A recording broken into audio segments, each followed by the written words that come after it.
Dance, body bubble like champagne. When I put it down, don't run, don't hide, don't beg for the Lord. Is I tonight? Just a little hope of rain. Is I Bible light? Let me come and ease your pain. Now you know me, girl, love this. I know me. Assalamualaikum warahmatullahi wabarakatuh. Perkenalkan, nama saya Mariana Inakali dengan NIM 2410310008. Saya dari NTT Sumba Barat Daya, lebih tepatnya kode besar. Nama kampung saya Ratebula. Bahasa keseharian saya kadang saya pakai bahasa Indonesia, kadang pakai bahasa daerah. Di sini saya akan memperkenalkan diri dengan menggunakan bahasa daerah saya. Angarung Jaya Mariana Inakali, bal umanggal ala Sumba NTT. Lebih tepatnya Alkot Bokol. Angar na Kalbatong Jaya Ratbula, biyah papang setiap hari. Bahasa kadang kuwang na coding, kadang kuwang na dawang.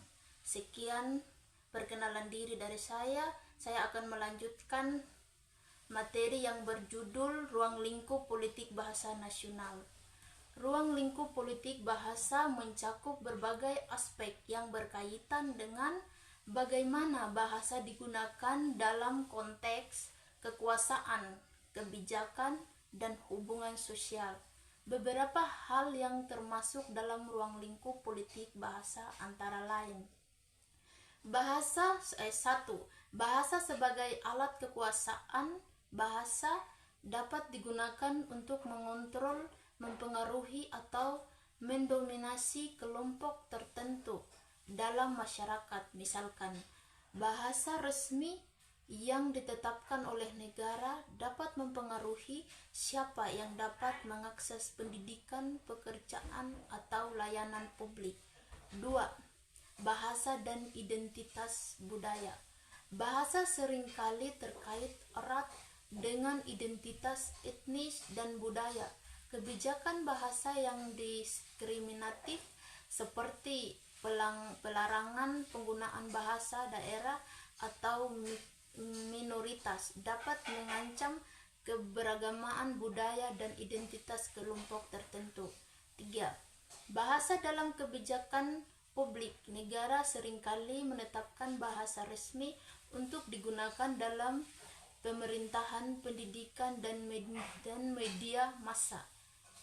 Ini mempengaruhi distribusi informasi, kesempatan ekonomi, serta keadilan sosial bagi mereka yang mungkin tidak menguasai bahasa resmi. Yang berikutnya, bahasa dan politik identitas. Dalam konteks politik, identitas bahasa dapat menjadi simbol solidaritas atau pemisahan antar kelompok sosial. Misalnya, penggunaan bahasa tertentu bisa menjadi cara bagi kelompok minoritas untuk memperjuangkan hak mereka atau menuntut pengakuan.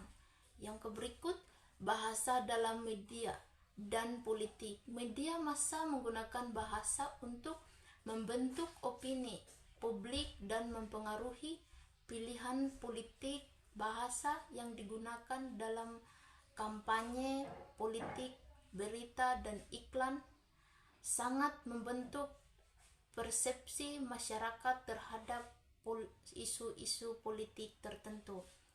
Yang berikut, bahasa dan konflik. Bahasa bisa menjadi sumber konflik, terutama ketika digunakan untuk merendahkan kelompok atau individu lain. Dalam konteks perang atau konflik teknis, bahasa seringkali digunakan sebagai senjata ideologi atau propaganda. Secara keseluruhan, politik bahasa menggambarkan hubungan yang kompleks antara bahasa dan kekuasaan serta bagaimana bahasa mempengaruhi struktur sosial, politik, dan budaya di dalam masyarakat. Sekian penjelasan materi dari saya. Jika ada salah kata, Mohon dimaafkan. Assalamualaikum warahmatullahi wabarakatuh. Terima kasih.